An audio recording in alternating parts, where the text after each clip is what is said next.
a best of Somali freedom fighter. Faye Noor is among the 7 Somali women who are remembered in Somali history.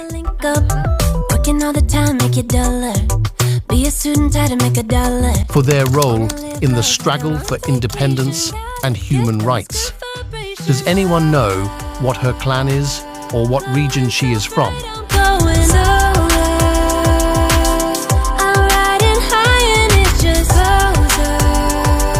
Faye Noor was one of the women who fought for freedom during the colonial period. I can turn it round like, wanna have a party, let it all hang out. Come on, let me show you what it's all about. Like, oh. Faye Noor was the first person who fought against the British colonialists after the death of Sayyid Abdullah Hassan.